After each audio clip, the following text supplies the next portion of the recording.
The annual Walmart and Sam's Club fundraiser is going on now. You have multiple ways to donate to your local Children's Miracle Network hospital this year: at the register, at self-checkout, and new this year through Walmart's checkout with the Me service. Please give at your local Walmart or Sam's Club today. Thank you for helping save kids' lives. It's all good, all gone. The sun come up like I knew it would. Just got to say, it's all good. It's all good. Hi, this is Kelly Davis, your host of the Untold Miracles podcast, and today I'm so excited for a very special guest. She's a producer, director, singer, fashion designer, businesswoman, author, and actress known for her starring roles in Sabrina the Teenage Witch, Melissa and Joey, and she is currently starring in the Netflix comedy No Good Nick. She is a wife and amazing mother to 3 adorable boys. Please welcome to the podcast, America's sweetheart, Melissa Joan Hart. Thank you. What a nice intro. I don't know if my 3 adorable boys are just all trouble, so... Well, if you go to your Instagram page, you can see how adorable those kids are, and I'm sure they are a lot of work, but a lot of joy too, so... Yeah, we're right now standing outside of the orthodontist, so we're just entering the braces stage, so that's awesome. Oh, good times. Well, I just want to thank you for your time today. I'm very grateful and excited for our conversation. And on this podcast, we talk about miracles, and your life has been pretty miraculous on and off the screen, and I want to start from the beginning. You grew up in Sayville, New York. You're the oldest of 5, and you'd done 20 commercials by the time you were 5 years old. Do you remember when your love for acting began? You know, it's funny. I don't know that there's ever really been a line of acting. I mean, I like to tell stories. I love being on set. I love being a part of movie making, TV making, and just the storytelling process. The acting thing is just kind of something that it was just my way into it. But, you know, I do remember there were certain times in my life for sure when there were crossroads, you know, and I chose one way instead of the other. And one of those was college. Like, I really wanted to go to college, but I got a good job opportunity right away. And it was like, do I leave my first semester of college and go do this movie in Florida? It's only a month. And I remember that was a big thing for me. And I did choose the movie, but I made a promise to myself that I would stick it out through the rest of college. However, Sabrina happened, and I enrolled in college for 7 years, but never graduated. So, you know, work got in the way. But, you know, sometimes when those work opportunities come up, you can't say no. And it was hard to choose between, you know, going to school to try to get a job or take the jobs that were offered. You know, it's kind of like playing life, the game of life, when you're like, do you stay in college and pay off the debt and take a little extra time and then get the big paycheck later? Or, you know, so it was kind of making that decision. I've been really lucky and really blessed that I just keep working, you know, and I keep getting jobs. And so it just seemed like this is the path I was meant to take. Well, I love you sharing that, because I think oftentimes God has bigger dreams than we have for ourselves. And it's like you had this path and you're like, I should maybe do college. And then there's so many opportunities that have come to you the last however many years based on that crossroads. Yeah. I just think that's incredible. Well, and I know I've been so blessed. I know that many people have not had 3 title characters on television, and now I'm on my 4th show, you know, starring on my 4th show. And I know that it's basically like lightning striking 4 times. And, you know, every time it happens, I'm like, okay, I got to ride this out because it might never happen again. And then I ride out the lows in the career while really making sure I focus on my family at those times, just waiting for that next opportunity to come around. And then something else comes around. And so it's funny how it works, and how I've really kind of let it all go to God and just kind of put my trust in Him that, you know, the timing will be right when, you know, I have to make sure I recognize the opportunity that when I'm not working, that's a good time to be with my family. So that then when I do get jobs, I don't feel guilty necessarily about leaving them because I've spent good family time that year, that month, that week, whatever it is. I'm assuming it's incredibly challenging finding a way to balance having a career and being a mother and a wife. How have you done that? You know, that's the thing. Like, right, that's always the question, is how do you find the balance? And every day we're struggling. Like right now, we've overscheduled ourselves for our summer. We have a very exciting summer, and I'm in no way complaining about it, but it's also a little bit, you know, unpacking, repacking, not being at home, the kids not being with their friends because we've decided to travel. It's a little taxing, but I also know it's a huge blessing that we have 2 months together, that I'm not working, that the kids are off school, that we can finally go and take a vacation. And in August, my son and I and my husband are going to go, my oldest one, we're taking him to a mission trip in Zambia. Oh, wow. So I'm super excited about that. But this is something that came up last minute a few weeks ago. We were invited on this mission trip with World Vision, and I'm so excited, but it's also a little scary. It's also, you know, it means we leave our other 2 kids behind. the balance is always really tricky. But we try to make sure we do things like any family does, in certain ways too. Like I'm trying to find times to go on individual dates with each of my children, take each one to ice cream or something, and of course I start off with one and then I never take the other two, or, things always fall in the cracks and life gets in the way. But really, honestly, the thing that works best for me is just keeping a really tight calendar. I try to make sure I have written calendars and I have the calendar on my phone. I set alerts, alarms, put addresses in, so I'm always where I need to be, when I need to be there. But I'm also trying to get better about saying no to things. And sometimes I just have to be like, you know what, this is not going to work out. And to be honest, living out of LA has helped a lot with that too. We chose to raise our kids in Connecticut, and right now we're raising them in Lake Tahoe because I had this new show on Netflix. And it's crazy because when I'm in town, yes, I'll show up at that event or that red carpet or that charity event or do that photo shoot. But when I'm not there, I can't do it. So it helps me to be able to say no, sorry, I'm not there. And that's the time I really focus on my family. That's when we have our family dinners and we make sure homework's accounted for and do book bag checks and all that stuff. I love that because you're really just setting yourself up and your family up for success, and you're so proactive about it. And I think that's just an amazing lesson for all of us. I want to know, what were your dreams when you were a little girl? Did you have a dream to be a storyteller? I wanted to be a dancer, actually. I really wanted to be a dancer, and for a brief moment, a trapeze artist. But I always loved dancing. And you got to be a dancer on Dancing with the Stars. I know, but I did terribly. It's so upsetting. It really crushed my dreams. I shouldn't have done it. It crushed my childhood dreams. But you made it. I actually went last year to a taping of the show because our co-founder John Schneider was on, and I'm just blown away by the amount of work that it takes to do one episode, learn one dance, and millions of Americans are watching. The thing is, I wanted to dance more, and I felt like the dance was so secondary to all the production moments we had to do, all the moments you had to stop and be interviewed and ask questions and come over here and let's go to this restaurant and have you do the Charleston in this restaurant. And I'm like, well, that's a rehearsal day we don't get then, and, that kind of thing. It was a little frustrating for me because I was like, I just want to dance. So you didn't dream of seeing yourself on the big screen? I mean, Shirley Temple was my idol growing up.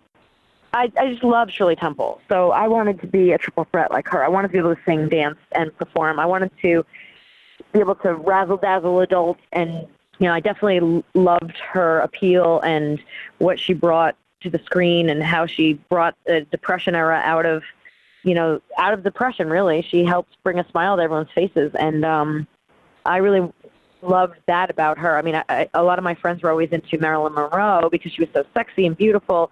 But I was like, yeah, and then what? Shirley Temple went on to be the ambassador to Ghana. It's like there's more. And Shirley kind of reading her autobiography and then eventually meeting her, and she gave us the rights to her story, so we got to make her movie. Wow. And That's having so that cool. opportunity to kind of meet your role model and really, and see that she's made a life for herself, and her life is about her family and what's really important and that kind of thing, it really kind of set me straight, too, as far as seeing dreams come true. But dreams are, my dream was always to be a mom. My dream was never really like to be rich or famous or on TV or any of that. It was really all about having a family and having good friends and going to parties and, not necessarily Hollywood parties, but parties where I knew everybody. And, that's kind of what I always imagined I wanted my grown-up life to be like. And that's the job part, just like a lot of people in the world, I think, work is work. And I have a really special job, and it allows me a lot of things, including storytelling and dressing up and going to fancy parties and meeting famous people. But that's fun and all, but the thing that I always wanted was being with my family. You mentioned you weren't really seeking being famous, but you became famous at a very young age. How did you handle that fame, and what impact did that have on your life?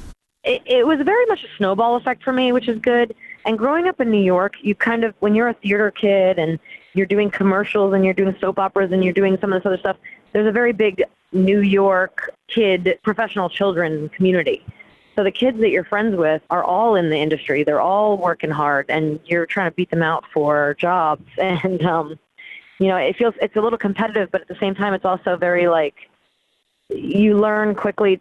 The more you work, the more you work. For me and some other people that I grew up with, like Sarah Michelle Gellar, or even like Macaulay Culkin, had the opposite. He had one big movie that just, all of a sudden he's on everyone's radar. But I did some theater, I did some commercials, I did some of this, I did some of that. I was on the TV show The Equalizer, and then I was on Saturday Night Live, and then And then all of a sudden, I was on my own cable show, but nobody really had cable at the time. Then I went on to be on a network show, and by that point, I was already 20, and I feel like I had a good sense of who I was. The people on the set of Clarissa kind of raised me in a way where they taught me. I went from middle school, public middle school drama, to a set in Florida, in Orlando, Florida, on the set of Clarissa, kind of just the only girl on set, the only teenage girl on set, in my own little world. And instead of being judged by what I was wearing or what music I was listening to or who I was hanging out with or who I had lunch with, all of a sudden I was around professionals working hard that were in their 20s that I had crushes on or that I looked up to. And these people, you know, if I was nice to them, they liked me. And if I had good conversation and I was smart enough to hold a conversation with them, they would talk to me. So they taught me that it doesn't matter who you are as long as you're nice. You know, so I think that was a big lesson for me to learn. And then going into Hollywood and do a big network show, I was prepared for that because I had had a little success in ways where the kids I grew up with knew me as the Rice Krispies girl. Once I moved to Hollywood, I kind of had, you know, familiarity on the street with fans. I had been in this business for a while. I had also discovered who I was. And then here I was at 20 years old, getting a big hit show and making money for the first time. And I feel like I was able to handle it well because I had just kind of had little tastes of all of it and knew how to handle it. Well, speaking of Sabrina the Teenage Witch, which you were filming for 7 seasons, you did 163 episodes. Was there one episode that was your most memorable? You know, it's really hard because when people ask me about this, it's so funny. Going to the Comic-Cons or talking to fans, especially like on Instagram now and stuff, when people remember certain things, I'm like, gosh, I totally forgot about that. Like things that stood out to people didn't stand out to us the same way because, first of all, I'm one of these people that loves private jokes, like personal jokes amongst friends and whatnot, but I always forget them. So that even is true with shows like this. When there's like a running joke, I kind of forget about it. I don't kind of stick with it. And then fans remind me of it, and it's like, oh yeah, that's right. We had that whole, I said woohoo a lot on the show or whatever it was, right? But, you know, you got to remember that my point of view of the show was not watching it. It was just shooting it out of order, scene by scene. So what I remember are the costumes, or if my dog died that day, or my boyfriend broke up with me that day. And the behind the scenes, playing with my friends, like hanging out with my friends, planning parties. And we planned a lot of parties. We loved throwing parties and birthday parties and New Year's parties and going on trips to go snowboard at Mammoth and that kind of thing. And so it's a different kind of memory. This was also in a day and age when there wasn't TiVo and there wasn't streaming. So it's not like Friday night at 8 o'clock I could be at home watching the show. Instead of being home watching the show, I was at work until 2 in the morning on Friday nights, you know? So I never watched the shows back. But I do have one that I do recall pretty well, which is the pancake episode. It was, I think, called Pancake Madness. And it's something about witches are addicted to pancakes. And I loved it because it was probably the first time I really, really got into physical comedy. And I realized I love this. I want to do more of this. Well, I know giving back is very important to you. You've visited children's hospitals over the years. How do you teach your children today about giving back? Sometimes it's easier and sometimes it's more tricky. Like around the holidays, it's much easier to find those giving trees, right, and make them pick out a toy for a child that needs it. Or when we're in LA, we like to go to the LA Mission. They do great celebrity events around Thanksgiving and Christmas and back to school time. But when we're not there for those events, I try to bring them down anyway and just say, hey, can we come just serve? When I had my clothing company, King of Hearts, we were able to do a lot of good there because we tied with charities and we were able to donate clothing, and the kids helped other kids from shelters pick clothing out from stuff we had left over in inventory, and they helped the kids kind of shop for back to school. They were like, do you want the jeans or do you want this T-shirt? This would look cute on you. What about this jacket, you know? So we find these little opportunities, but just anything. Like, you know, when we travel, they're always the ones I have tip people when they help us out with luggage, or, you know, if we're walking around, like if they listen to music on the street, they want to put some coins in the case, or those kinds of little things where they realize they're helping out in small ways. But like, we're going on this mission trip, and I think that's going to be so eye-opening for Mason, who's just entering his teen years and getting a little cocky and a little he's very self-confident, but he's also very empathetic. But that's something I just want him to really focus on and keep his heart pure in that, because I feel like as you get into the teen years, you get so selfish, and I don't know where it's coming from, but right now he's hooked on brands like Gucci, and, you know, he's all about like, well, you have Gucci sunglasses, so can I have Gucci flip-flops? And I'm like, no, you're 13, and what's the point? I'm like, listen to some Macklemore. He'll tell you not to wear Gucci. Don't buy into brands, right? But at the same time, yes, I'm wearing Gucci sunglasses. But like, it's tricky in these teen years, and I'm trying to navigate letting him be confident, independent, and understanding that he's under peer pressure, but also trying to combat that with, hey, look at what the rest of the world, like we just went to Fiji and he really paid attention driving through the streets of Fiji. He noticed how the people there were living. I want him to know that he is really blessed to be born in the United States, first of all, to be born to a good, strong, healthy family. So it's going to be really interesting to take him on a mission trip and let him really dig the wells and build a church and donate school supplies. We're sponsoring a child through World Vision that we're going to meet and see what she needs. And these kids kick around a soccer ball, and here you are begging for a new wireless Beat headphones. It's like just trying to teach them or keep that empathy that they have. Thursday, July 25th is Miracle Treat Day at participating U.S. DQ locations. For every Blizzard treat purchased on Miracle Treat Day, your DQ will donate $1 or more to local Children's Miracle Network hospitals to bring healing and happiness to kids in your community. Together, you can help kids get back to being kids, one Blizzard treat at a time. So stop by DQ on Thursday, July 25th, because on Miracle Treat Day, treats don't just taste good, they do good.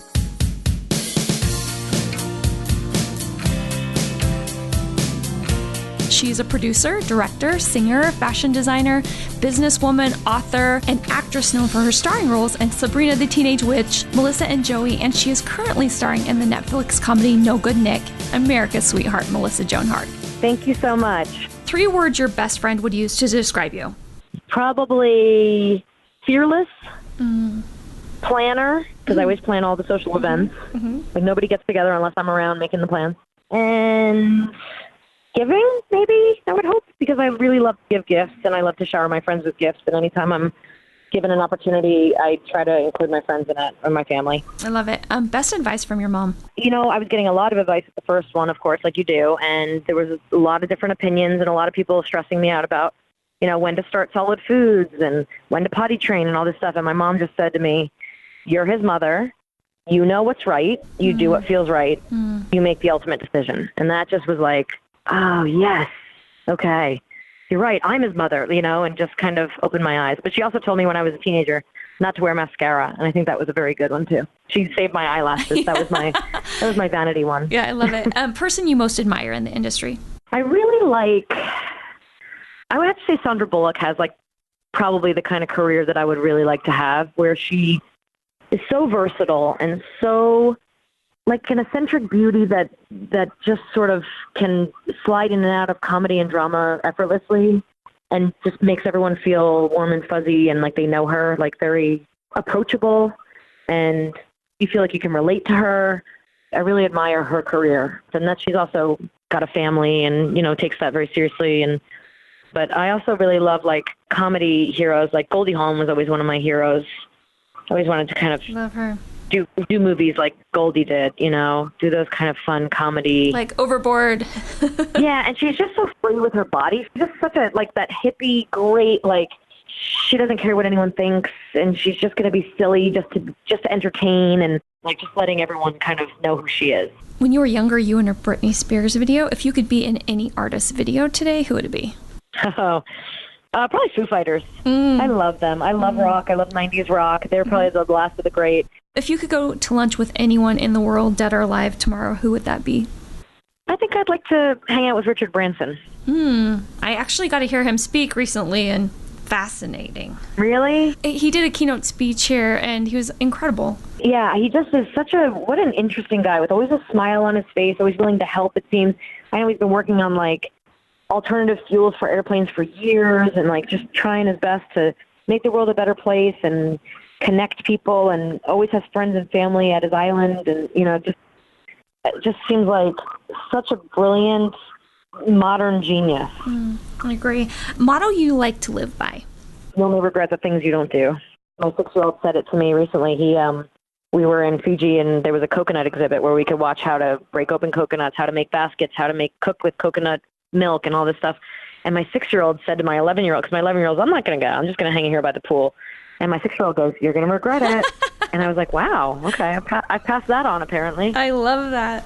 Your favorite daily ritual? Gosh, it changes every day, really.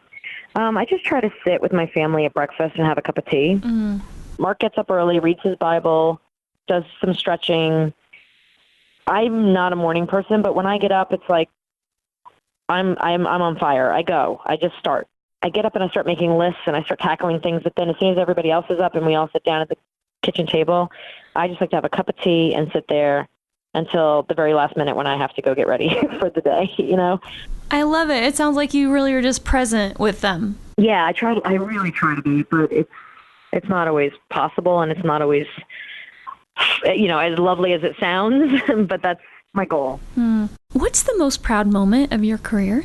Oh, there's a few. You know, I had the opportunity to tap dance with Dick Van Dyke, but again, it was a very Fast and Furious kind of moment in the show where I'm running from costume change to costume change and trying to memorize my lines, and he pops in for a second. We did a little tap dance scene together, and then it was done. Oh, wow. So I don't really remember it very well, but I know it happened. I have no memories of talking to him. I'm sure I did. I'm sure I hugged him or shook his hand. No memory of it, though, of the personal connection of it. I met Michael Jackson. That was pretty exciting, though. That one was really interesting. Just shaking his hand at a charity event. And just small friendships that I've made along the way, like the fact that Gary Marshall became a friend of mine and kind of a mentor who I looked up to as far as directing. Right when I was learning to direct, he came and did a small part in a short film I directed and just sort of guided me a little bit, gave me some advice here and there, was such a kind soul to me. All the characters I played through the years are kind of like children to you, so you kind of nurture them and take care of them and love them, know their flaws, but still love them despite. And there were moments when I did God's Not Dead where I got a lot of praise, but also a lot of sort of spiritual warfare happening within me, within my family, and from the outside world, of course. But, you know, going through some of those adversities, you just get stronger and you just grow and you learn. And I have to say the most fun character I played was Mel from Melissa and Joey, though. That was, I cried really hard when we ended that show. The other shows I always cried because it was like, no, this is fun. I'm going to miss this. And I knew they were all very special. But with Melissa and Joey, there was something really funny about, I fell in love with the character. And it broke my heart that I wasn't going to ever play her again. That was a new kind of thing for me. Normally, I was always sad about leaving the cast and the crew. And on this one, it was very much like, I'm never going to get to be her again. She's so fun. Do you have any political aspirations, like your character? You know, I thought about it, but and I maybe in the future, but right now I think I'm liking the way my career is going because I'm loving my new Netflix show, and the crew I'm working with on that is so fun. I haven't watched it, but I'm going to binge it, and I can't wait. Well, Sean Astin plays my TV husband, and he's just the best TV husband anyone could ever ask for. He's the nicest guy, so fun, so political. We have great conversations, so smart, and the kids are amazing. They're so talented. It's a great show to be a part of, and I'm really loving that time on that. But I'm also getting a lot of opportunities this fall. I'm going to be directing a lot of television, which is really exciting for me. I love directing. It's really my creative happy place where I get to make a vision come alive, and I get to help mold performances and camera angles and kind of do the storytelling, really. And I love directing. And so I have a little time off this fall, and so a lot of different television shows have given me a chance to direct their shows, and I'm so thankful and so excited that these opportunities came up, and I just have to thank God for these opportunities that I'm so ready for it and so excited for a new chapter. That's so great. Well, before I ask my last question, I do want to know what your definition of a miracle is. I think it's in the little things. I actually had this talk with my pastor the other day about miracles, and I think miracles are in the small details, the things we might think are a coincidence or it's a good thing I did that. Those are the miracles. Those are the little things that are answered prayers and God looking out for us. For example, my car started on fire one time. Just a fluke spark started in the engine. I had kids in the car, and I didn't know. I was doing carpool for kindergarten and handed my friend her son, and we sat there chatting, and then I saw flames shooting out of the tire. But there were so many little things about that day that when I look back that I did differently, that if I hadn't done differently, there might have been a different outcome. I had turned around in her driveway, which I never do. I usually pull in and pull out. I had turned around for some reason. And if I hadn't turned around, or if she hadn't come out of the house that day instead of me going, standing by the car, whereas I usually go to her door, all these little things that I don't normally do that aren't routine for me, I just changed it up that one day, and it's because of that I saw the flames, that we got the kids out safely, that we were able to move away from the car. And I think that's the miracle is later on, one of the kids that I had with me, the mom said, it's weird because last night my husband and I woke up, we had a thought that something might happen in the carpool today, and we prayed over it. And I think their prayers were answered by me turning around in the driveway. And I think sometimes the devil tries to intercede, tries to get in the way, and that's when I learned from one of my friends, you just say, not today, you're not going to win. And it's little things, you stubbing your toe or forgetting that your son had a school performance and you're 10 minutes late or, getting stuck in traffic when you're already late, that kind of thing. Right. Those are the times when I say, you don't get to win today, Satan. This is not your day. And then things turn around when I decide to change my perspective and not let him in. I mean, there are big miracles for sure, but for me, it's always the little ones that I try to recognize because those are the ones that could easily be just kind of rationalized away as, a coincidence or a good thing I did that, but really those are the miracles. I love that. Thank you for sharing. For me, I agree. I think it's, are we looking? Are we paying attention? Are we being grateful when we see the miracle? And most importantly, are we creating miracles for those around us? Absolutely. I really think one definition I like of a miracle is God bending the rules in your favor. And we treat 10 million kids each year at 170 children's hospitals.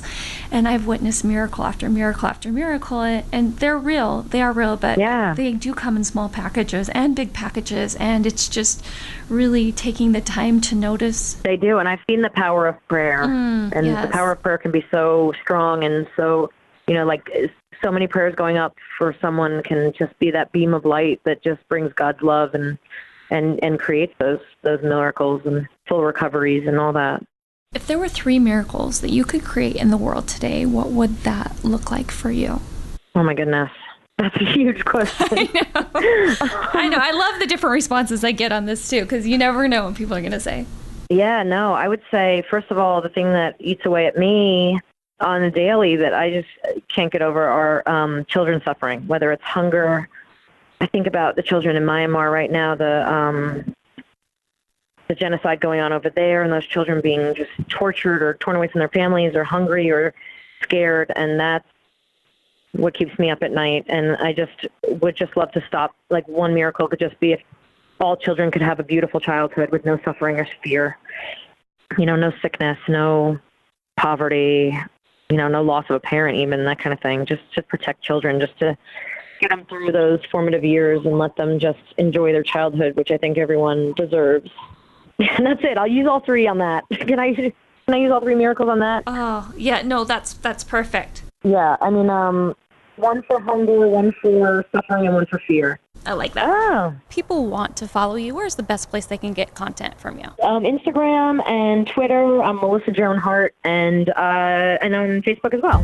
I hope you have an amazing rest of the summer in Tahoe with your boys. And thank you so much for your time today and for all the good and miracles you create in this world. And I think it starts in the family, and I think it's amazing what you're doing in your own family and the example that you're being to everyone around the world. I think it's inspiring. So thank you so much. Well, I'll be praying for you and all the children in the hospital, and I'd love to come down and visit sometime.